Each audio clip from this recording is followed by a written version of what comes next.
नमामि। ओम श्री पापियों को पाप से है तारती, श्री भागवत भगवान की है आरती। त्वमेव माता च पिता त्वमेव।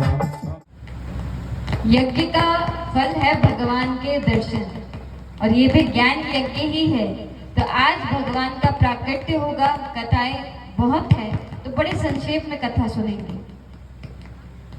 कल हमने जाना कि श्रीमद् भागवत का मूल मंगलाचरण का क्या अर्थ है।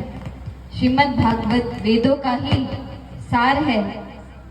सुखदेव जी महाराज की भी कथा श्रवण करी कि सुखदेव जी महाराज परम अवधूत है और केवल भगवान के ही स्मरण में, ध्यान में निरंतर रहते हैं।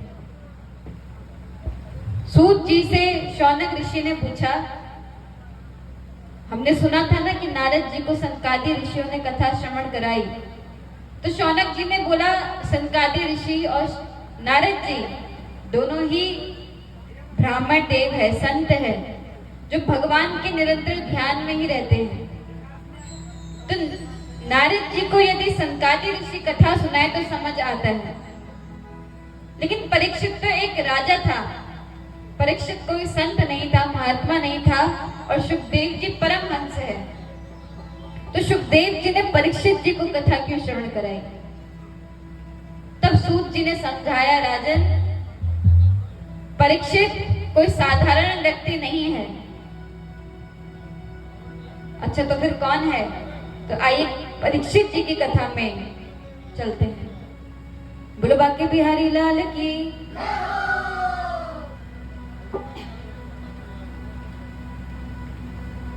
जब महाभारत का युद्ध हो रहा था, पांडवों की विजय हुई, भीमसेन ने दुर्योधन की जंघा में प्रहार करके उसको पराजित कर दिया। दुर्योधन युद्ध भूमि में लेटा है, अधमरी अवस्था में, और प्राण नहीं छूट रहे। भगवान से सोच रहा है, हे भगवान, मेरे प्राण क्यों नहीं जा रहे? अत्यंत पीड़ा में दुर्योधन है। पापी के प्राण इतने आसानी से नहीं जाते। हर कोई मर चुका है। अब दुर्योधन के साथ कोई नहीं, केवल एक व्यक्ति था, भाग भाग कर आया। दुर्योधन का परम मित्र, नाम था अश्वत्थामा। अश्वत्थामा ने बोला, मित्र, तुम्हारे प्राण क्यों नहीं जा रहे? मैं देख रहा हूं कि तुम बहुत पीड़ा में हो, तुम्हें कष्ट हो रहा है, पर अभी तक तुम्हारे प्राण नहीं गए। अरे सब चले गए, तुम्हारे भाई भी चले गए, मेरे पिता भी चले गए, कर्ण चले गया, अब बचा ही कौन है? तो तुम्हारी मृत्यु क्यों नहीं हो रही? इस अधमरी अवस्था में तुम क्यों पड़े हुए हो? दुर्योधन ने बोला, मित्र अश्वत्थामा, मेरे प्राण नहीं जाएंगे। अरे हम 100 भाई थे, 100 के 100 मारे गए।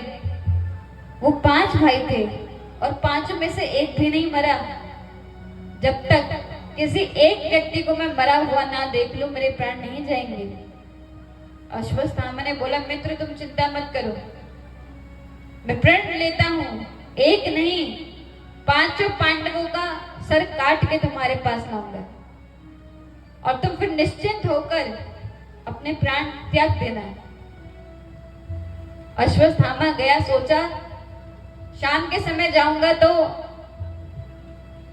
बोलो बांके बिहारी लाल की, यदि शाम के समय जाऊंगा तो पांडव देख लेंगे, मेरी हत्या कर देंगे, तो छल पूर्वक पांडवों का वध करूंगा। रात को उनके शिविर में जाऊंगा। रात होने का इंतजार किया। यहाँ पर शिविर में भगवान ने बोला, पांडवों तुम युद्ध जीते हो, तो चलो आज जीत का महोत्सव मनाएं और आदि शस्त्र त्यागने की जो क्रियाएं होती हैं वो करें। गोविंद की बात सुनकर 5 पांडव माधव के साथ चले गए। शिविर खाली था, तो पांडवों के 5 पुत्रों ने सोचा, चलो हम भी उसमें विश्राम करते हैं। आज पिताजी के शिविर में हम विश्राम करेंगे। अपने अपने पिताजी के बिस्तर पर उनके पुत्र सो गए। रात्रि में जब अश्वत्थामा आया तो पांचों का गला काट दिया। नींद में थे, छल पूर्वक उनकी मृत्यु कर दी। गला काट के दुर्योधन की ओर भागते हुए गया। अरे मित्र दुर्योधन, देखो, तुमने एक पांडव का सर मांगा था, मैं पांचों पांडवों का सर ले आया। अब तुम निश्चिंत होकर प्राण त्याग दो। दुर्योधन ने जब दूर से अश्वत्थामा को आते हुए देखा तो बहुत प्रसन्न हुआ। आनंद आ गया, महाराज, हम 100 भाई थे, 100 के 100 मारे गए, अब देखो पांडवों भी नहीं रहे, पांडवों की भी मृत्यु हो गई। अत्यंत प्रसन्न हुआ। लेकिन जब पास अश्वत्थामा आया और उन चेहरों में थोड़ी और ढंग से दृष्टि डाली तो देखा ये 5 पांडव नहीं है, ये तो 5 पांडवों के पुत्र हैं। और जब ये दुर्योधन ने देखा तो अत्यंत दुखी हो गया। अरे अश्वत्थामा, अब हमें पानी देने वाला कौन बचेगा? तुमने तो 5 पांडव की जगह 5 पांडवों के पुत्रों की हत्या करी है, अब तो हमें पानी देने वाला भी कोई नहीं रहा। ये तुमने क्या कर दिया? और अत्यंत दुख के साथ दुर्योधन की मृत्यु हो गई। अश्वत्थामा ने सोचा मैं तो पांडवों को मारने गया था, ये तो उनके पुत्र है। पांडवों ने देखा कि मैं उनका पुत्रों का हत्यारा हूं तो मुझे कोई नहीं छोड़ेगा। एक काम करता हूं, यहां से भाग जाता हूं।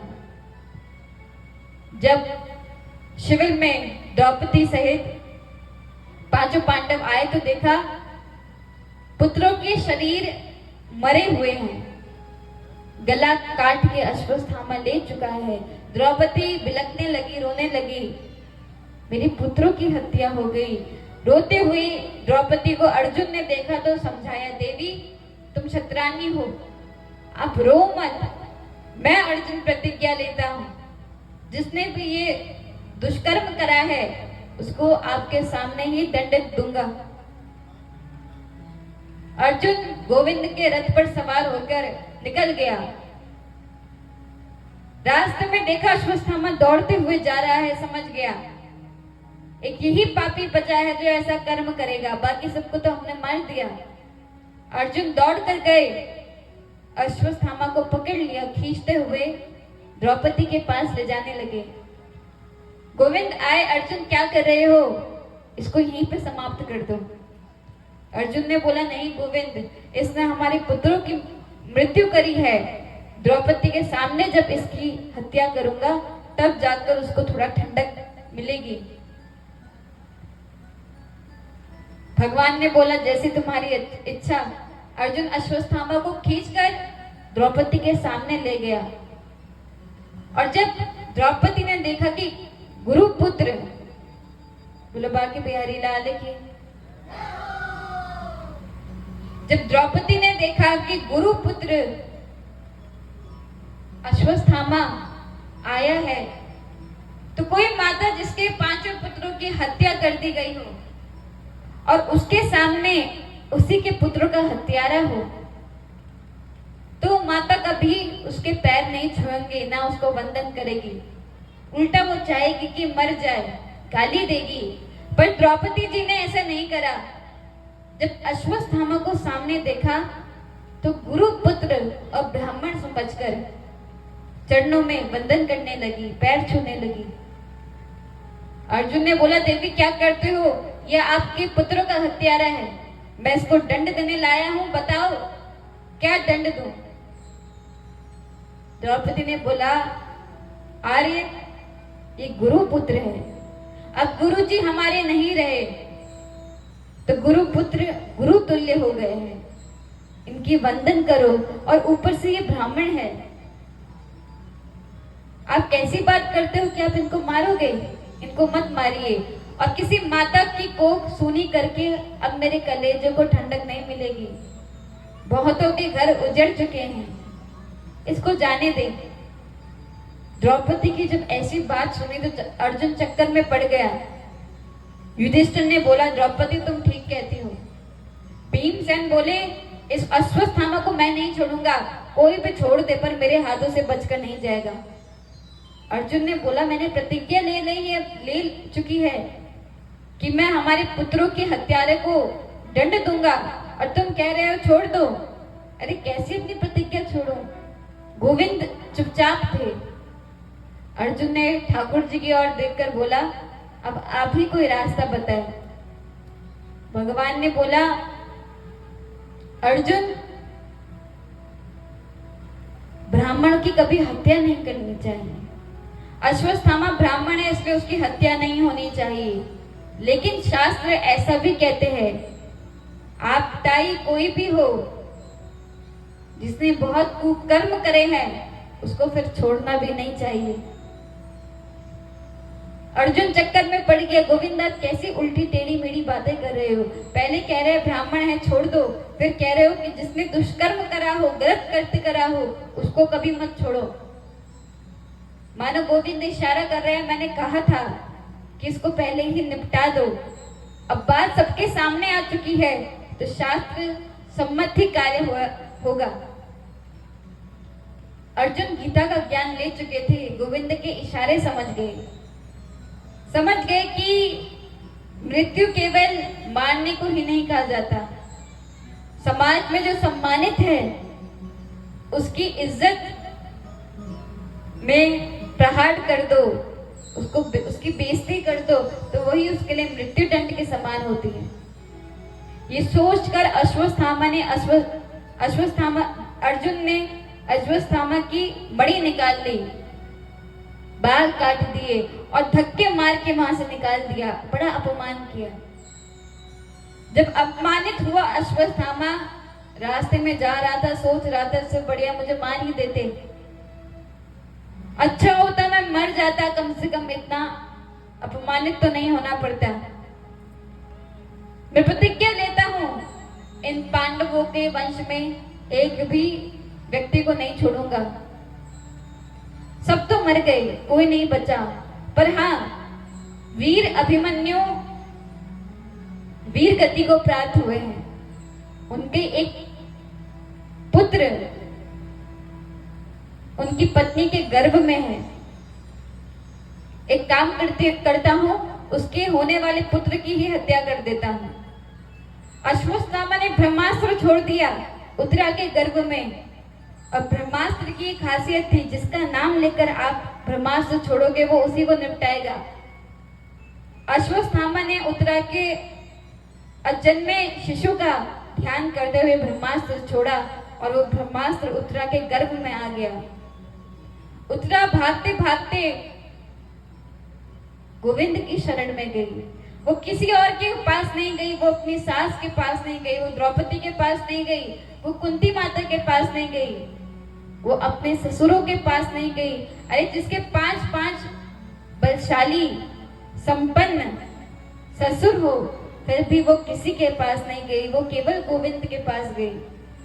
द्रौपदी ने ये गलती करी थी, पहले गुरु के पास गई, पतियों के पास गई, पितामह भीष्म के पास गई, ताशी के पास गई, अंत में भगवान का नाम द्रौपदी ने लिया। तो द्रौपदी ने ये गलती करी थी, पर उत्तरा ने ये गलती नहीं करी। वो भागते हुए भगवान गोविंद के पास आई। अरे जिसने मेरी सास की रक्षा करी, वो मेरी रक्षा क्यों नहीं करेगा? उत्तरा ने बोला, भगवान मेरी गर्भ की रक्षा करो, मेरी मृत्यु हो जाए तो चल जाएगा, पर यदि मेरे गर्भ का पतन हो गया तो इनका वंश आगे कैसे बढ़ेगा, कुरुवंश आगे कैसे बढ़ेगा? भगवान ने अंगूठे जैसा रूप बना लिया और उत्तरा के गर्भ में प्रविष्ट हो गए। बोलो बाकी बिहारी लाल की। अभी तक भगवान के जितने भी जन्म हुए उसमें कोई लोग कहते हैं भगवान प्रकट हुए, वह प्रकट कृपाला दीन दयाला। भगवान जन्म नहीं लेते, प्रकट होते हैं। लेकिन जो माताएं हैं, कौशल्या माता, वो तो कह रही है कि मैंने जिसके उदर में पूरा ब्रह्मांड है, आज वो मेरे उदर में है। कौशल्या मैया कह रही है। लेकिन कहा जाता है भगवान प्रकट होते हैं, वह प्रकट कृपाला। तो भगवान गर्भ में आते हैं या प्रकट होते हैं, इसमें भेद होता है, इसमें भी तर्क है। लेकिन भगवान उत्तरा के गर्भ में गए, इसमें कोई तर्क नहीं। क्योंकि परीक्षित उत्तरा के गर्भ में बैठे हुए वो अजन्मा शिशु देख रहा है कि भगवान सामने खड़े हैं। भारत की माता को ये सौभाग्य मिला, किन्हीं के गर्भ में बड़े बड़े भक्त हुए, भरत जी जैसे भक्त हुए, प्रहलाद जैसे भक्त भारत की माताओं के गर्भ में हुए। भगवान का जन्म भारत की माताओं के गर्भ से हुआ, कौशल्या माता, देव की माता। लेकिन जो सौभाग्य उत्तरा को मिला वो सौभाग्य किसी को नहीं मिला कि भक्त भी उदर में है और भगवान भी गर्भ में है। भक्त भगवान एक ही समय में उत्तरा के गर्भ में है। भगवान ने ब्रह्मास्त्र को भेद किया, उसका फल खत्म किया, उसका असर खत्म करके उत्तरा के गर्भ की रक्षा करके बाहर प्रकट हो गए और धीमे धीमे मुस्कुराने लगे। उत्तरा इतनी खुशी हुई कि कुछ कह नहीं पाई। कहना तो बहुत कुछ चाहती थी, धन्यवाद करना चाहती थी, पर गला अवरुद्ध हो गया। बगल में खड़ी कुंती माता भगवान की स्तुति करने लगी। कुंती माता ने चरण पकड़ लिए गोविंद के। भगवान ने बोला, बुआ जी, अरे आज उल्टी गंगा क्यों बहा रही हो? अरे आप तो मेरी बुआ है, मुझे आपके चरण छूने चाहिए और आप मेरे चरण छू रही हो। कुंती मैया ने बोला, गोविंद, मैं तुम्हारी बुआ बनकर तुम्हारे चरण नहीं छू रही। अच्छा, तो किसके चरण छू रहे हो? कुंती ने बोला, मैं उस भगवान के चरण स्पर्श कर रही हूँ जिसने मेरी कुलवधू की रक्षा करी, जिसने मेरे पुत्रों की रक्षा करी। बोलो भाग्य बिहारी लाल की। अरे वो 100 कौरव थे, 100 के 100 मारे गए और मेरे 5 पुत्रों में से एक का बाल भी बाका नहीं हुआ। ये सब तुम्हारी ही तो कृपा है गोविंद। मैं तो बस इतना ही समझ पाई, कोई तुमको समझ नहीं पाया आज तक। पूरे ब्रह्मांड में भगवान निवास करते हैं और भगवान के अंदर पूरा ब्रह्मांड निवास करता है। कोई तुमको लेकिन समझ नहीं पाया। तुम सर्वस्व हो लेकिन कोई तुम्हें जान नहीं पाया। मैं तो केवल इतना जान पाई कि तुम मेरी बहन देवकी के और भाई वासुदेव जी के पुत्र हो। इसके अलावा मैं कुछ और नहीं जानती, पर आज तुमसे कुछ मांगना चाहती हूँ। कहो बुआ, क्या चाहती हैं आप? कुंती ने बोला, गोविंद, मेरी केवल एक ही इच्छा है। क्या है? बोली कि मुझे पूरे जीवन में दुख ही दुख मिले। मेरे जीवन के एक क्षण भर में भी मुझे सुख की अनुभूति ना हो, हर जगह से दुख मिले। भगवान ने बोला, बुआ जी, कोई सत्यनारायण की कथा भी करा ले तो सोचता है कि मेरे घर में संपत्ति हो, सब कुछ हो, संपन्नता हो, और आप कह रही है मुझे दुख ही दुख मिले। कुंती ने बोला, हाँ, क्योंकि मेरे जीवन में जब जब दुख आए, मेरे पुत्रों के जीवन में जब जब दुख आए, तुम हमारे साथ थे, और आज सुख का समय आ रहा है। हमको राज्य मिल गया है और तुम द्वारिका जाने की बात कर रहे हो। इसलिए एक ही कृपा करो कि जीवन में हमेशा दुख रहे। भगवान ने बोला, बुआ जी, आप चिंता मत कीजिए, मैं द्वारिका नहीं जाऊंगा, अब कुछ समय यहीं रहूंगा आपके साथ। दुख मांगा कुंती जी ने, पर दिया नहीं, क्योंकि दी वो जाता है जो आपके पास हो, और भगवान तो आनंद सिंधु सुख राशि है। आनंद ही भगवान है, तो दुख मांगा तो दुख कैसे दे दे? बोलो बाके बिहारी लाल की। तो कुंती मैया के साथ, पांडवों के साथ भगवान ने कुछ समय और बिताया। एक दिन रात्रि को जागे तो देखा युधिष्ठिर जी रुदन कर रहे हैं। भगवान निकट आए, कारण पूछा, अरे राजा, रोते क्यों हो? अरे इतना बड़ा राज्य तुमको मिल गया, अब काई बात की चिंता? युधिष्ठिर ने बोला, भगवान, किसी को राज्य मिलता है, कोई विजय होता है, तो अपने परिवार के साथ विजय महोत्सव मनाता है। मैं किसके साथ विजय का महोत्सव बनाऊं। अरे मेरे घर में तो सब मर गए। ये सुंदर महल मुझे चुभता है। राजगद्दी में जब बैठता हूं तो मानो बिच्छू काट रहे हैं, बड़ी पीड़ा होती है। मैंने अपने भाइयों को मारकर ये राज्य प्राप्त किया है। अरे जैसे भी थे मेरे भाई थे। जब युधिष्ठिर जी से ऐसी बात सुनी तो गोविंद समझ गए आज युधिष्ठिर जी को ज्ञान की आवश्यकता है। लेकिन भगवान जानते हैं युधिष्ठिर जी की दृष्टि भगवान को लेकर भगवान वाली नहीं है। युधिष्ठिर गोविंद को भाई जैसा मानते हैं, भगवान थोड़ी मानते हैं। और आप बात उनकी सुनते हो जिनकी आप आदर करते हो। यदि आप किसी का आदर नहीं करते तो आप उनकी बात नहीं सुन पाएंगे। भगवान ने सोचा कि युधिष्ठिर जी को पितामह भीष्म के पास ले जाते हैं, वो ही इस समस्या का निवारण करेंगे और युधिष्ठिर के हृदय में फिर से ज्ञान का दीपक जलाएंगे। प्रातः होते ही द्रौपदी और पांचों पांडव सहित भगवान पितामह भीष्म के पास गए। बोलो बाके बिहारी लाल की। जितना भक्त भगवान को प्रिय मानता है, भगवान को याद करता है, उतना भगवान भी भक्तों को याद करते हैं। भगवान जानते हैं कि पितामह भीष्म मेरी प्रतीक्षा कर रहे हैं, मुझे याद कर रहे हैं, तो युधिष्ठिर को निमित्त बनाकर भीष्म पितामह को दर्शन देने जा रहे हैं। जब भीष्म पितामह ने दूर से देखा कि गोविंद आ रहे हैं तो मुस्कुराने लगे। बाणों की सैया में लेटे हुए भीष्म के शरीर से पूरा रक्त निकल चुका है, अत्यंत पीड़ा में है। मानो जितने भी दुष्कर्म कर लिए थे वो सब रक्तों के द्वारा निकल गए और आज भगवान के वापस पुनः दर्शन हो रहे हैं। जब भगवान को आते हुए देखा तो प्रसन्न हो गए। भगवान को कहा, गोविंद तुमने आने में बड़ी देरी कर दी, मैं तब से तुम्हारी ही प्रतीक्षा कर रहा था, अब तुम आए हो तो एक काम करो। जी दादाजी बताइए। मेरी आंखों के सामने खड़े रहो जब तक मैं अपने प्राण न त्यागूं। जब ये सुना तो भगवान ने मुंह लटका लिया। अरे ये तो पितामह भीष्म है, इनको तो वरदान है इच्छा मृत्यु का, जब चाहेंगे तभी मृत्यु होगी। अगर बाबा ने 3-4 साल मृत्यु ना होने का ही सोचा, क्योंकि मरना कौन चाहता है, मरना कोई नहीं चाहता। कोई कह दे कि भगवान मुझे उठा लो, वो कहने की बात होती है। सच में मृत्यु निकट आ जाए तो व्यक्ति कपकपाने लगता है, भागने लगता है।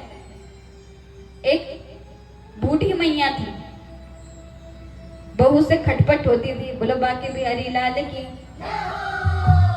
एक बूढ़ी मैया थी, बहू से खटपट होती रहती थी। घर में बहू और वही रहा करती थी। हर दिन लड़ाई होती, क्योंकि बहू कुछ काम नहीं करती, खुद ही सारा काम करती। तो झाड़ू लगा रही थी और जो फूल पत्ते हैं उसको एक टोकरी में इकट्ठा कर रही थी, सारा कबाड़ टोकरी में इकट्ठा कर रही थी। बहू की तरफ देख रही थी कि बहू तो मेरी सहायता भी नहीं करती, तो जोर जोर से कहने लगी, अरे मेरे सगे संबंधी सब चले गए, यमराज पता नहीं मुझे क्यों नहीं देख रहा, अरे मुझे भी उठा ले, मेरी भी मृत्यु हो जाए। बगल से यमराज जा रहे थे। यमराज जी ने सुना कोई मुझे याद कर रहा है, तो यमराज उस बूढ़ी मैया के पास आकर बोले, मैया आपने मुझे याद किया, आप ऊपर जाना चाहते हो तो अभी आपको ऊपर पहुंचा दूं। अच्छा क्यों याद किया आपने मुझे?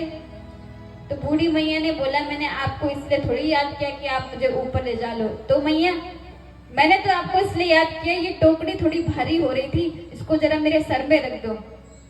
मतलब कहने की बात है, मरना कोई नहीं चाहता, कोई एक समय के लिए कह दे कि भगवान मुझे उठा ले। गोविंद यही सोच रहे हैं, भीष्म पितामह ने 10 साल और खींच लिए और मेरा ही मुख निहारते रहे तो मेरी सारी लीला तो यहीं पे ही पूरी हो जाएगी। भीष्म पितामह ने जब मुरझाता हुआ मुंह देखा, पितामह भीष्म ने बोला, नहीं गोविंद ऐसे नहीं, थोड़ा मुस्कुराइए, क्योंकि आपकी मुस्कान में जादू है। कोई आपकी चाल से निहाल अगर नहीं होता तो आपकी जो नैन कटारे हैं, नेत्र है, उससे घायल हो जाता है। और यदि कोई आंखों से भी आपकी बच जाए तो आपकी मुस्कान से घायल हो जाता है। आपकी मुस्कान में कुछ जादू है। एक बार इसका दर्शन कर लो तो मानो पूरी पीड़ा समाप्त हो जाए। इसलिए आप मुस्कुराइए। भगवान मुस्कुराने लगे।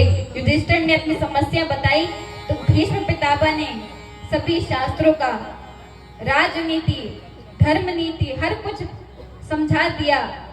कैसे गृहस्थ होना चाहिए, व्यक्ति को कैसे रहना चाहिए, राजा के क्या दायित्व है, हर प्रकार के धर्म भीष्म पितामह ने युधिष्ठिर जी को समझाए।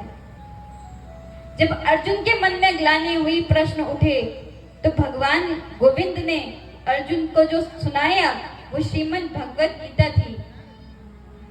और जब युधिष्ठिर के मन में प्रश्न उठे, जिज्ञासु बन के जब भीष्म पितामह के पास गए, तो जो उपदेश भीष्म पितामह ने दिए वो भीष्म गीता कहलाई। सभी शास्त्रों का सार सुनाते हुए भीष्म पितामह ने कहा, युधिष्ठिर, जीवन में कुछ याद रहे न रहे, एक ही याद रखना। बोलिए दादाजी। तो कहे, जो व्यवहार आप दूसरों के साथ करते हो, यदि वही व्यवहार कोई आपके साथ कर दे, आपको कैसा लगेगा? यही सोच के कार्य करना, यही सोचकर दूसरों से बात करना, उनसे वैसा ही व्यवहार करना जैसा आप खुद के साथ चाहते हो। इतना कहकर युधिष्ठिर को समझाकर भीष्म पितामह ने भगवान की ओर फिर मुख कर भगवान की स्तुति करी। इति मति रूप कल्पिता वितृष्णा। भीष्म पितामह कहते हैं, गोविंद, अब ये मेरे अंतिम क्षण है, और केवल अंतिम क्षण नहीं है, ये श्वास भी मेरे अंतिम चल रहे हैं। और केवल श्वास अंतिम नहीं चल रहे, ये जीवन भी मेरा अंतिम ही है, क्योंकि तुम्हारा मुख निहारते मैं अपने प्राण त्यागूंगा। तो इन अंतिम क्षणों में मैं एक ही काम करना चाहता हूँ। क्या बाबा? बोले, मेरी एक बेटी है, उस बेटी का विवाह नहीं हुआ और मुझे आपके अलावा कोई योग्य वर नहीं दिखता। आप एक काम करिए, मेरी बेटी से विवाह कर लीजिए। भगवान ने बोला, दादाजी, आपके तो हाथ पीले नहीं हुए, आपकी तो शादी नहीं हुई, आपकी बेटी कौन सी हो गई? भीष्म पितामह ने बोला, इति मति, ये जो मेरी मति है ना, यही मेरी बेटी है। जिनकी बेटा बेटी नहीं होते वो गोद ले लेते हैं, तो मैंने ही अपनी बुद्धि को अपनी बेटी के रूप में ले लिया। और इसमें कोई कमी नहीं है, इसकी योग्य वर कोई और मिल नहीं पा रहा। बेटी ज्यादा पढ़ी लिखी हो तो उसी के अनुकूल वर मिलना कभी कभी कठिन हो जाता है। भगवान ने बोला, क्या विशेषता है आपकी बुद्धि की? तो भीष्म पितामह बोलते हैं, गोविंद, मेरी बुद्धि में बिल्कुल भी राग द्वेष नहीं है, किसी को लेकर कोई तृष्णा नहीं है। किसी को पुत्र की तृष्णा होती है, पुत्र मोह होता है, किसी को लोक तृष्णा होती है, कोई चाहता है कि लोगों के मध्य में हमारा नाम हो। तो अलग अलग प्रकार की तृष्णा होती है, पर मेरी बुद्धि की कोई तृष्णा नहीं है, एकदम विशुद्ध बुद्धि है, और इसके वर के योग्य तो आप ही हो। बोलो बाके बिहारी लाल की। भीष्म पितामह अपने भाव प्रकट करते हुए कहते हैं, गोविंद, जब युद्ध में अर्जुन के हाथ से गांडीव छूट रहा था और उसको रथ में सवार करते हुए तुम मध्य भूमि में आए, तुम हर किसी की और के मुख को देख रहे थे, सामने खड़े दुश्मनों के मुख देख रहे थे कि हमें इनसे युद्ध करना है। तो तुमने उस समय मेरा मुख कमल भी निहारा था, मेरे मुख में भी दृष्टि डाली थी, तब तुमने अवश्य सोचा होगा, ये तो मेरा भीष्म है। तुमने प्रतिज्ञा ली थी कि तुम कभी शस्त्र नहीं उठाओगे, पर तुम्हारा मुझसे प्रेम इतना है कि मेरी प्रतिज्ञा को सफल बनाने के लिए तुमने अपनी प्रतिज्ञा त्याग दी। भगवान ने प्रतिज्ञा ली थी कि वो युद्ध में शस्त्र नहीं उठाएंगे, तो ये सुनकर भीष्म पितामह ने प्रतिज्ञा ले ली कि मैं गोविंद के हाथों से शस्त्र उठा के ही रहूंगा। तो तुमने अपनी प्रतिज्ञा छोड़ दी ताकि तुम्हारे भक्त की प्रतिज्ञा पूरी हो सके। युद्ध में जब अर्जुन और मेरा युद्ध हो रहा था, और अर्जुन के हाथ से गांडीव छूटा और तुम रथ का पहिया उठाते हुए मेरी ओर भागे कि मैं भीष्म का वध कर दूंगा। तुमने मेरे लिए अपनी प्रतिज्ञा छोड़ दी। रथ को लेकर जब तुम भागे मेरी ओर तो तुम्हारे शरीर से पीतांबर गिर गया। धरती कपकपाने लगी कि भगवान ने शस्त्र उठा लिया, अब तो प्रलय आएगा। तो तुम भक्तों के लिए हार जाते हो। तो बड़ी ही सुंदर स्तुति भीष्म पितामह ने करी और अंत में भगवान को ही निहारते निहारते परम गति पितामह को हुई। बोलो बाके बिहारी लाल की।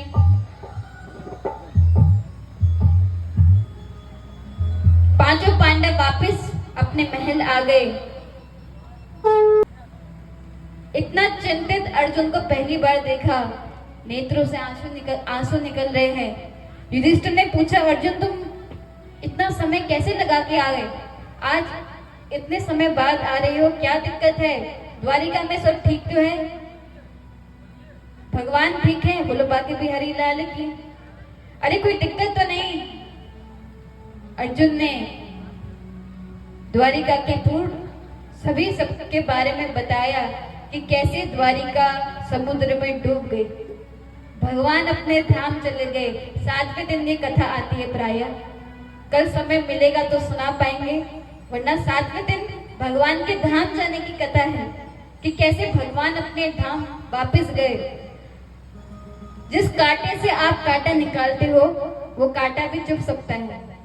भगवान ने इतना बड़ा परिवार करा। कितना बड़ा परिवार था? 56 करोड़ का परिवार। इतने बड़े परिवार से दुष्टों का सर्वनाश किया, पर अंत में भगवान ने अपने परिवार में भी परिवार को भी अपने में ही समेट लिया। किसी ने पूछा भगवान से कि आप खुश जरूर होंगे क्योंकि अर्जुन और पांडवों की जीत हो गई, वो आपके प्रिय है ना, दुर्योधन मर गए, आपको खुशी होगी। भगवान ने बोला मुझे कोई खुशी नहीं, मैं तो धर्म के साथ रहता हूँ। ना तो मेरी प्रीति केवल अर्जुन से है, ना दुश्मनी मुझे दुर्योधन से है। दुर्योधन भी तो मेरा ही है। अरे दुर्योधन भी तो मेरे ही अंग से प्रकट हुआ है। उसकी आत्मा तो मुझे जानती है। वो तो केवल उसकी मति बिगड़ गई कि वो दुष्कर्म करने लगा। ना तो मुझे पांडवों से कोई प्रीति है, ना मुझे दुर्योधन से कोई बैर था। मैं हूं जिसके साथ वो तो केवल धर्म है, और जहां धर्म होता है वही मैं होता हूं। तो अपने संपूर्ण वंश का विनाश भगवान ने अपनी ही इच्छा से कराया। अर्जुन ने पूरा संवाद वहां का दृश्य सुना दिया। भगवान के धाम जाने की बात सुनते ही कुंती माता ने अपने प्राण त्याग दिए। राम कथा में महाराज दशरथ है जो राम राम कहते हुए अपने प्राण त्याग देते हैं, और कुंती मैया भी भगवान के धाम जाने की बात सुनकर विरह अग्नि में अपने प्राण का त्याग कर देती है। 5 पांडव कहते हैं जिस भूमि में भगवान नहीं वहां पे हम भी नहीं रहेंगे।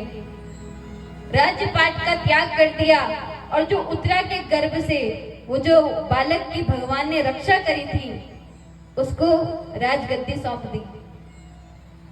बालक का जब जन्म हुआ तो हर किसी को निहारता रहता था, अरे कहीं ये वही तो नहीं जो गर्भ में मुझे दिखे थे। तो हर किसी को एकदम देखने के, एकटक देखने के कारण नाम पड़ा परीक्षित। परीक्षित जी को राज्य सौंप दिया। 5 पांडव द्रौपदी सहित हिमालय में चले गए। एक एक कर सबने अपने देह का त्याग किया और भगवान के धाम को प्राप्त किया। परीक्षित राजा बना, धर्म के अनुसार ही राजकाज संभालता। कथा विस्तार में ना जाए, इससे संक्षेप में हम बता रहे हैं। परीक्षित ने कलयुग को कुछ स्थान दिए थे रहने के, जहाँ जुआ खेला जाए, जहाँ मदिरा पान हो, जहाँ हिंसा की जाए, और एक स्थान दिया था स्वर्ण में, सोने में। तो सोने में तो भगवान का भी स्थान होता है। बोलो बाके बिहारी लाल की। तो सोने में तो भगवान विष्णु जी का भी स्थान है, और परीक्षित ने कलयुग को सोने में स्थान दिया। तो कौन से में भगवान विष्णु है और कौन से में कलयुग है, वो पता चलता है कि किस तरह से वो धन कमाया गया है। जब आप अच्छे कार्य से धन कमाकर स्वर्ण लेते हैं तो उसमें भगवान विष्णु का वास माना जाता है, और जब गलत कृत्य करा के धन कमा के आपके हाथ में स्वर्ण आता है तो उसमें साक्षात कलयुग का वास होता है। एक दिन राजा ने कलयुग के धन से खरीदा हुआ मुकुट पहन लिया, तो बुद्धि बिगड़ गई। राजा अच्छा था, हमेशा प्रजा की और अच्छे कर्म करता था, पर आज हिंसा के भाव आने लगे। एक काम करता हूँ, शिकार खेलने चलता हूँ। शिकार खेलने गए तो एक ब्राह्मण का, एक ऋषि का अपमान कर दिया। ऋषि ध्यान कर रहे थे, राजा ने सोचा ये तो नाटक कर रहा है, तो मरे हुए सांप को ऋषि के गले में लपेट कर राजा तो वहां से चले गए। ऋषि के पुत्र थे, शमिक जी के पुत्र थे, उसने देखा कि राजा ने मेरे पिता का इस प्रकार अपमान करा। कौशिकी नदी का जल उठाकर श्राप दे दिया। मैं श्राप देता हूँ, जिस राजा ने जिस सांप को मेरे पिता के गले में डाला है, वही सांप 7वें दिन इस राजा को डस कर इसके भस्म कर देगा। और पानी छोड़ दिया। राजा को श्राप लग गया। पिता के पास रोते रोते बालक गया। बालक का रुदन सुनकर शमिक मुनि ने आंखें खोली, गले से सांप हटाया, बोला पुत्र क्यों रोते हो? शमिक मुनि ने पूरा दृश्य सुना दिया। अरे पिताजी, राजा ने आपका अपमान करा, मैंने श्राप दिया है 7 दिन बाद उसकी मृत्यु होगी। शमिक मुनि विलाप करने लगे, पुत्र तूने ये क्या कर दिया? अरे वो अच्छे राजा थे, अच्छे राजा बार बार नहीं मिलते, सत्ता गलत हाथ में चले जाए तो पूरे प्रजा का सर्वनाश कर देती है। ये तूने क्या किया? जाओ राजा को सूचित करो कि उनको श्राप लग चुका है।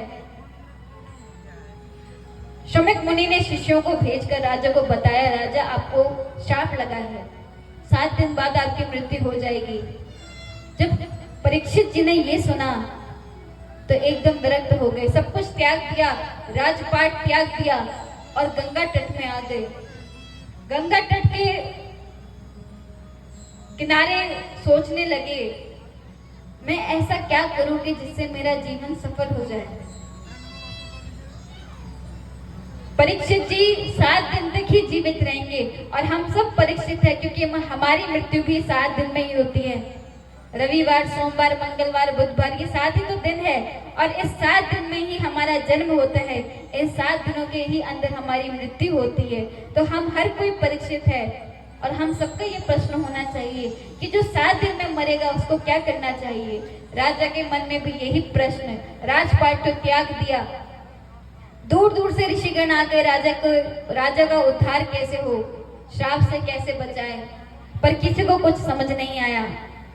पर जिसपे भगवान की कृपा होती है उसमें संत अपने आप ही खींचे चले आते हैं। भगवान की ऐसी कृपा हुई कि सुखदेव जी महाराज भागवतों के श्लोकों को गुनगुनाते हुए चलते हुए स्वयं राजा के पास चलते हुए आ रहे हैं। पीछे से बच्चे चिल्ला रहे हैं, अरे देखो नंगा बाबा आ गया। सुखदेव जी तो परम अवधूत है, वस्त्र वगैरह भी नहीं पहनते, स्त्री पुरुष का कोई बोध नहीं। पीछे से बच्चे चिल्ला रहे हैं, अरे देखो नंगा बाबा आ गया, नंगा बाबा आ गया, पागल बाबा है। न जाने अलग अलग प्रकार से सुखदेव जी को सताने लगे। पर सुखदेव जी तो भगवान के ही गान में मग्न है। जब ऋषियों ने देखा कि परम अवधूत सुखदेव जी आए हैं तो सब खड़े हो गए। बड़े बड़े मुनि, बड़े बड़े ध्यानी ज्ञानी सुखदेव जी के चरणों में वंदन करने लगे। सुखदेव जी कितने वर्ष के हैं? मात्र 16 वर्ष के, और सालों वर्ष के, हजारों हजारों साल के महात्मा सुखदेव जी के पैर छू रहे हैं। जब परीक्षित जी ने देखा कि इतने बड़े बड़े ध्यानी ज्ञानी सुखदेव जी के पैर छू रहे हैं तो होंगे कुछ खास ही, कुछ ज्ञानी होंगे, कुछ तो उन पे ऐसी बात है। परीक्षित ने दंडवत किया। बच्चों ने देखा राजा प्रणाम कर रहा है, इसको पता चला कि हम इनको पागल बाबा कह रहे थे तो हमें दंड दे देगा। बच्चे भाग गए। परीक्षित ने पूछा, राजन आप मुझे ये बताइए कि जो व्यक्ति 7 दिन बाद मरेगा उसको क्या करना चाहिए। अब देखिए सुखदेव जी आए ही नहीं। जब आपके पास कोई आता है ना, आप उसको आसन देते हो, पानी पूछते हो, भोजन पकाते हो। पर सुखदेव जी आए तो परीक्षित ने कुछ नहीं बोला, न स्थान दिया, न ढंग से कुछ बात की, सीधा प्रश्न पूछ दिया। कि 7 दिन वाले व्यक्ति जो मरने वाला है उसको क्या करना चाहिए। सुखदेव जी ने बोला ये कोई बात हुई, अरे मुझे बैठने का आसन तो देते। परीक्षित जी ने बोला आप 2 मिनट कहीं टिकते नहीं, अगर मैं आसन देता आपको तो क्या पता आप यहाँ से निकल जाते। पर परीक्षित ने जिज्ञासु होकर प्रश्न पूछा, जो 7 दिन में मरने वाला है वो क्या करे। तो सुखदेव जी ने बोला, परीक्षित तुमने बहुत अच्छा प्रश्न पूछा क्योंकि हर कोई 7 दिन बाद ही मरता है, 7 दिन में ही हर कोई मरता है। बोलो बाके बिहारी लाल की। संक्षेप में कथा सुनाते हुए परीक्षित ने बोला, राजन सृष्टि की रचना कैसे हुई। सुखदेव जी ने बोला, परीक्षित मैं पहले मंगलाचरण कर लूं, मैंने मंगलाचरण तो करा ही नहीं। सुखदेव जी कहते हैं, तपस्विनो दान परा यशस्विनो मनस्विनो मंत्र विद सुमंगला क्षेमं न विदन्ति विनाय दर्पण तस्मै सुभद्र शवसे नमो नमः। सुखदेव जी कहते हैं, परीक्षित को कितना भी बड़ा ध्यानी ज्ञानी मुनि हो, पर यदि वो भगवान का नाम नहीं लेता तो उसका पतन हो जाएगा।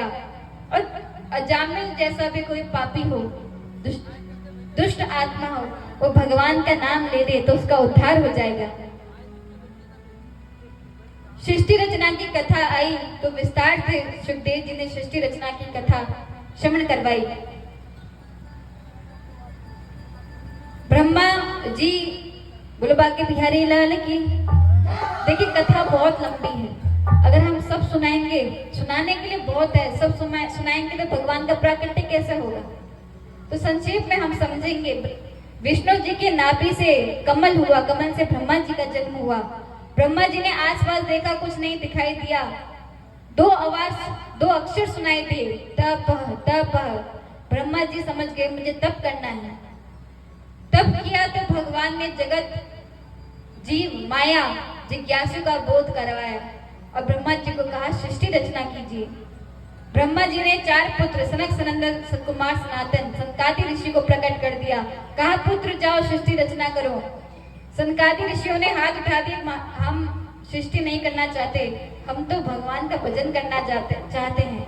ब्रह्मा जी ने श्राप दिया, जाओ 5 साल के ही बच्चे बने रहो, बड़े नहीं होंगे। सनकादि ऋषि मस्ती में चले गए। ब्रह्मा जी चिंतित, अब क्या करूं। तो ब्रह्मा जी के क्रोध से शिव जी प्रकट हो गए। बोलो शिव जी भगवान की, बोलो शंकर भगवान की। ब्रह्मा जी ने जब क्रोध किया तो शंकर भगवान प्रकट हुए, रोने लगे, मुझे काम दो, मुझे नाम दो। ब्रह्मा जी ने बोला सृष्टि रचना करो। जब शंकर भगवान सृष्टि रचना करने लगे तो भूत पिचास बना दिए। ब्रह्मा जी ने बोला रुक जाओ, बस अब और सृष्टि नहीं करनी, तुम जाओ अपना काम करो। भगवान शिव जी तो हिमालय चले गए। ब्रह्मा जी ने अब इस बार 10 पुत्रों को संकल्प से जन्म दिया, अपने शरीर के 2 भाग कर दिए। एक का नाम मनु रखा जो पुरुष हुआ और स्त्री का नाम रखा शत्रुपा, और उनसे कहा चलो आगे चल के आप सृष्टि रचना कीजिए। मनु शत्रुपा की 5 संतानें हुई, आकुति, देवहूति, प्रसूति, उत्तानपाद और प्रियव्रत। बोलो बाके बिहारी लाल की। भगवान कपिल और देवहूति का बड़ा सुंदर प्रसंग है, तो आइए ध्यान से कथा श्रवण कीजिए। 5 पुत्र मनु शत्रुपा के हुई, 3 कन्या हुई, आहुति, देवहूति, प्रसूति, और 2 पुत्र हुए, उत्तानपाद और प्रियव्रत। उसमें जो मंजली बेटी थी देवहूति, उनका विवाह हुआ और अत्यंत सुख में उनका जीवन गया बीता। 9 कन्याएं हुई जो ब्रह्मा जी के 9 पुत्रों से जिनका विवाह हुआ। देवहूति मैया अपने पुत्र कपिल के पास आई, क्योंकि कपिल साक्षात भगवान ही है। बोले कपिल भगवान की। भगवान कपिल ने ही देवहूति माता के घर जन्म लिया है। तो देवहूति माता कपिल भगवान के पास आई, बेटियों का विवाह हो चुका है, पति भगवान नाम के लिए वन में जा चुका है। अपने पुत्र कपिल से पूछने लगी, पुत्र मैं तुम्हारे चरणों में वंदना करती हूँ, तुम्हारा चरण स्पर्श करती हूँ। कपिल भगवान ने बोला, मैया उल्टी गंगा क्यों बहा रही हो आज। माता ने बोला, पुत्र तुम तो साक्षात भगवान भगवान का रूप हो। अरे मुझे मेरे जीवन में कौन सा सुख नहीं मिला। अनसुईया आदि मेरी पुत्री हुई, वशिष्ठ आदि मेरे दामाद हुए। अरे मैंने इतना सुखमय जीवन जिया, तुम मेरे पुत्र हो जो साक्षात भगवान का स्वरूप हो, पर मेरे हृदय में अशांति है। मेरा हृदय शांत नहीं है, तृप्त नहीं है। ये जो इंद्रियां है ना, नाक अपनी ओर खींचते हैं, नाक चाहता है वो कुछ अच्छा सूंघे, आंखें अपनी ओर खींचती है, आंख चाहता है कुछ अच्छा देखें, कान अपनी ओर खींचते हैं, कान चाहते हैं कुछ अच्छा सुने। ये जो इंद्रियां है ना, वो अब हमको अपनी ओर खींचती है। प्रहलाद जी भी यही कहते हैं कि हमारी कई पत्नियां हैं, एक नहीं हमारी 10 पत्नियां हैं, हम सभी की। एक व्यक्ति और जब 2 पत्नी में व्यक्ति थक जाता है तो जिसकी 10-10 पत्नी हो। एक चोर था, एक राजन के घर गया जिसकी 2 पत्नियां थी, तो दोनों पत्नी अपने पति की खिंचाई करती, रात को कहती तुम मेरे लिए ये नहीं लाए, तुम मेरे लिए वो नहीं लाए। पति देव कहते देवी आपके लिए कल ले आऊंगा। पत्नियां कहती नहीं नहीं, आप हमेशा ऐसे ही करते हो, हमारे लिए कभी कुछ नहीं लाते, कुछ श्रृंगार की वस्तु नहीं लाते, हमारे लिए कुछ लाया करे। तो हमेशा पति से शिकायत करती। एक दिन चोर उनके घर चोरी करने चले गया। जब चोर गया तो उस समय भी पत्नियां उनसे शिकायत कर रही थी। चोर उनकी बातें सुनने लगा, चोरी करना भूल गया, उनकी बातें सुनने लगा, देखो उसके कितनी खिंचाई हो रही है। अब उनकी बातें सुनकर चोर को हंसी आ गई, मुंह में कपड़ा रख के थोड़ा मुंह बंद करने की सोची, पर हंसने लगा कि देखो कैसी खिंचाई इसकी हो रही है। जब हंसने की आवाज सुनी तो व्यक्ति ने देखा घर में चोर आया है, चिल्लाने लगा चोर आ गया, चोर आ गया। हर कोई घर में आ गया, पकड़ो पकड़ो, चोर है, चोर है।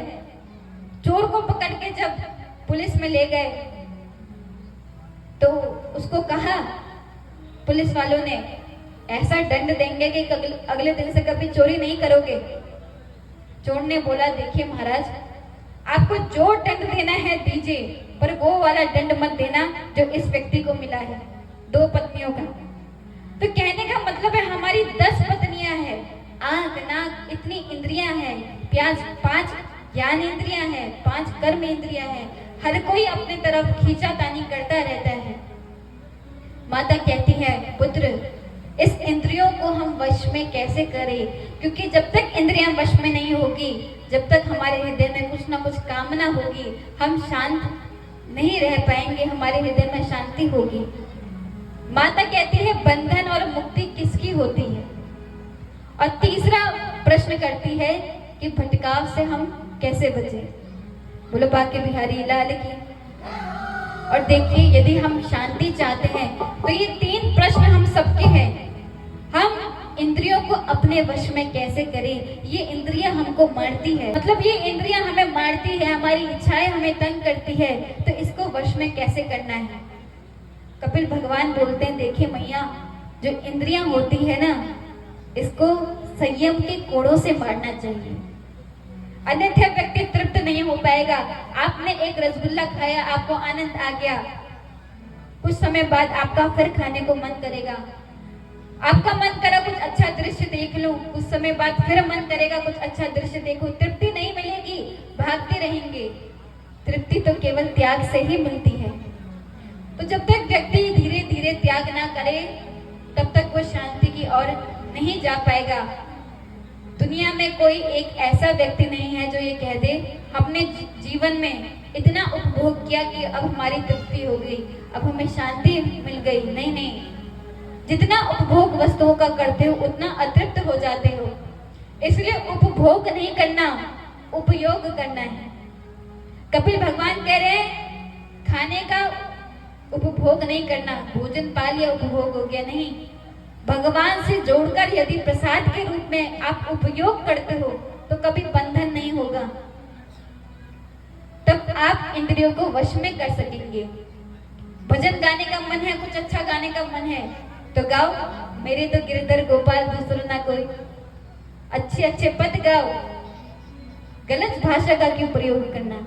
कुछ अच्छा सुनने का मन करे तो भगवान के भजन सुनो, ऐसे में आप इंद्रियों को अपने वश में कर सकेंगे, उपभोग नहीं उपयोग कर सकेंगे। कपिल भगवान ने बोला, मैया कोई ये सोचे कि आत्मा की मुक्ति होती है, हम कहते हैं भगवान उसकी आत्मा को मुक्ति देना। कपिल कहते हैं मैया यदि कोई आत्मा की मुक्ति मांग रहा है तो मूर्खता कर रहा है। अरे मुक्ति तो उसकी होती है जो बंधन में है, आत्मा तो किसी की भी बंधन में नहीं, उसकी मुक्ति भला कैसे हो सकती है। आत्मा का तो न जन्म होता है न मरण होता है, न आत्मा को काटा जाता है न मारा जाता है, न आत्मा बड़ी होती है न छोटी होती है। इसकी कोई मृत्यु नहीं तो इसकी कोई मुक्ति भी नहीं है। अच्छा तो फिर किसकी मुक्ति होती है? किसी ने पूछा क्या शरीर की मुक्ति होती है? बोलो बाके बिहारी लाल की। कपिल भगवान ने बोला नहीं मैया, शरीर की भी मुक्ति नहीं होती। शरीर का धर्म क्या है?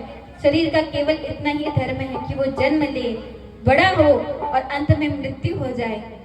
शरीर का ज्यादा कोई धर्म नहीं। इसे जमीन में गाड़ दो तो उसी में मिल जाता है, गंगा में बहा दो तो बह जाता है। शरीर का मरने के अलावा कोई और धर्म नहीं। और हम हर क्षण मरते रहते हैं, हर क्षण ये शरीर अपनी मृत्यु की ओर जाता रहता है। इसकी मृत्यु होना तो असंभव है, तो किसकी मृत्यु होती है?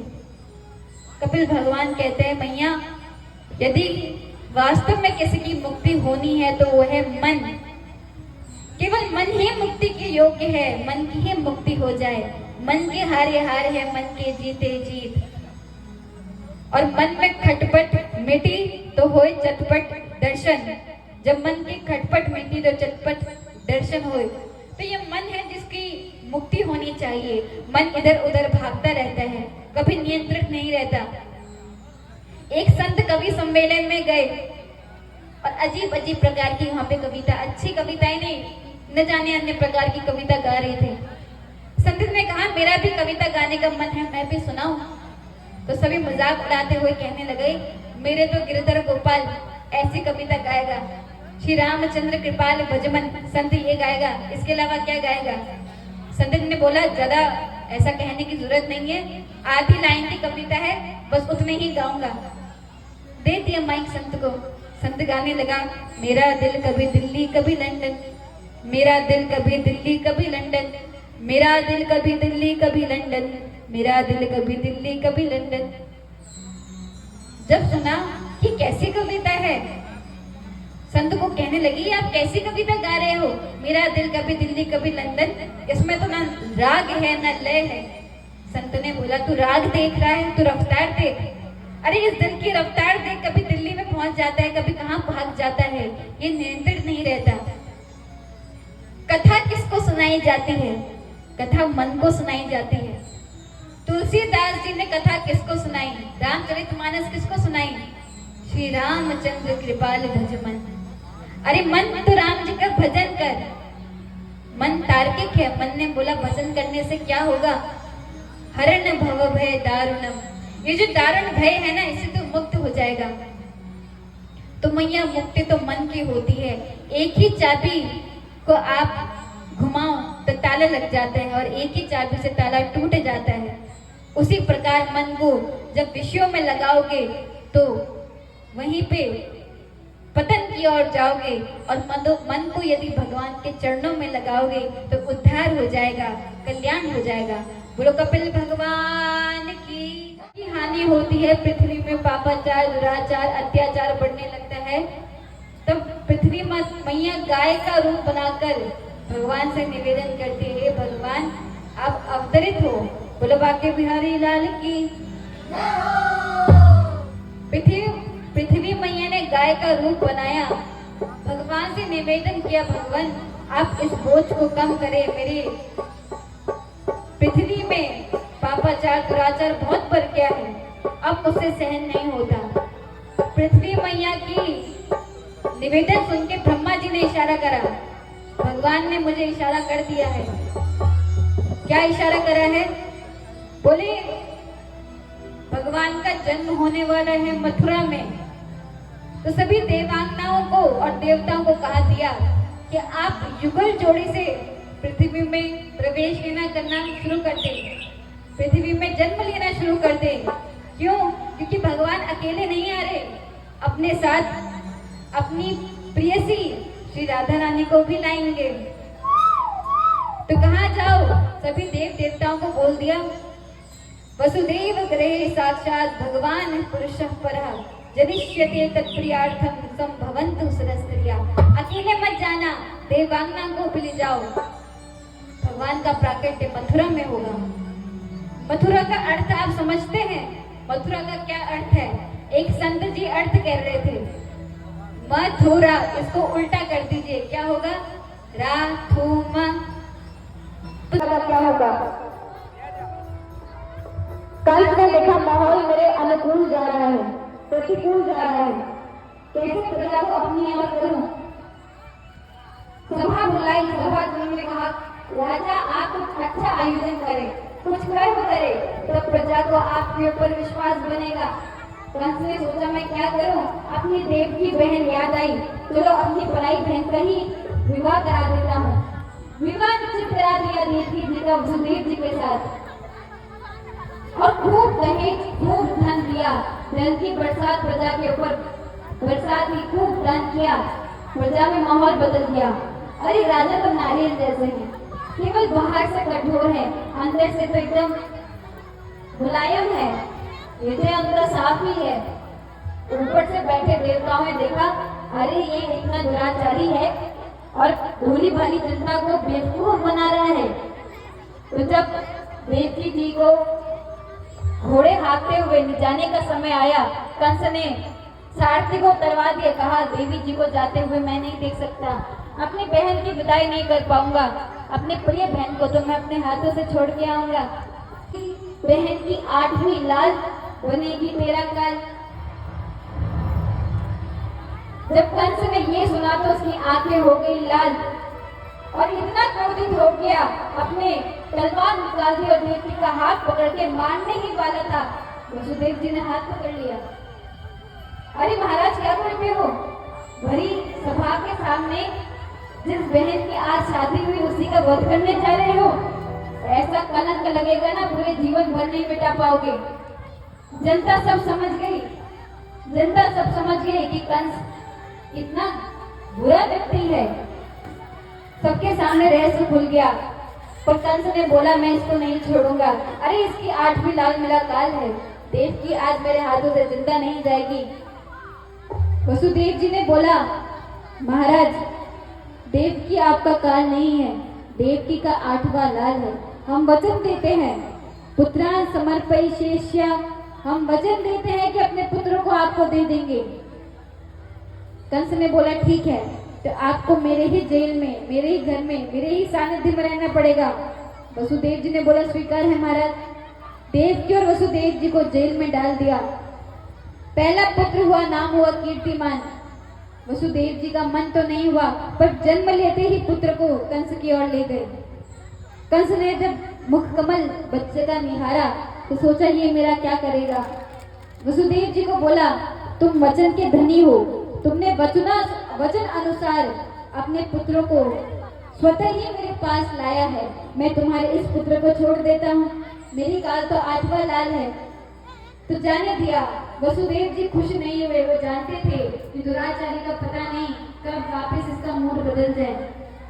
नारद जी ने देखा कि दुरात्मा यदि दया दिखाएंगे तो निपटेंगे कैसे। अगर निपटाना है तो पाप करवाना पड़ेगा, और संत और बाल हत्या से बड़ा कोई पाप नहीं। क्या गलत कार्य कर रहा था, अब नहीं छोड़ूंगा। भागते हुए वसुदेव जी के पास गए, पुत्र को उठाया, घुमाया, जोर से पटक दिया, वहीं पहले पुत्र की मृत्यु हो गई। करते करते 6 पुत्र मार दिए। 7वां पुत्र बलराम जी को भगवान ने शेषनाग के रूप में, शेषनाग जी को बलराम जी के रूप में माता के गर्भ में भेजा। योग माया को बुला लिया। योग माया तुम यशोदा मैया की पुत्री के रूप में जन्म ले लो, जब मेरा प्राकट्य होगा तो नंद बाबा से तुम्हें लेकर वसुदेव जी मुझे छोड़ के आ जाएंगे। कंस तुम्हें देखकर तुम्हें 8वीं लाल बालक समझेगा। आकाश में उड़ जाना और विंध्यवासिनी माता के रूप में विंध्याचल पर्वत में चले जाना। योग माया ने ऐसा ही करा, वो यशोदा मैया के गर्भ में चले गई। सातवें गर्भ को लाल की कथा तो लंबी थी, पर समय का अभाव होने के कारण केवल 2 मिनट में ही हम कथा संपन्न करेंगे। देवताओं ने सत्य सत्य कहकर स्तुति करी। कहना चाहते हैं, राम जन्म में तो आप इतने दूर लंका गए थे लंकापति रावण को मारने, पर इस जन्म में तो आपके ही मामा जी आपके दुश्मन बने बैठे हैं। कहीं मामा को छोड़ मत देना, भले ही अपने रिश्तेदार हो, किसी को मत छोड़ना, सबको मारना। तो इसलिए सत्य सत्य कि आपका जो ये व्रत है वो सत्य हो। भगवान की स्तुति करिए। अब प्राकट्य का समय आ गया। बोलो बाके बिहारी लाल की। वातावरण सुंदर हो गया, काल भी मानो सुंदर हो गया। बुधवार आ गया और रोहिणी नक्षत्र भी आ गया और इसी के साथ भगवान प्रकट हो गए। बोलो बाके बिहारी लाल की। बच्चा होता है तो 2 हाथों के साथ होता है, भगवान 4-4 हाथों के साथ हुए हैं।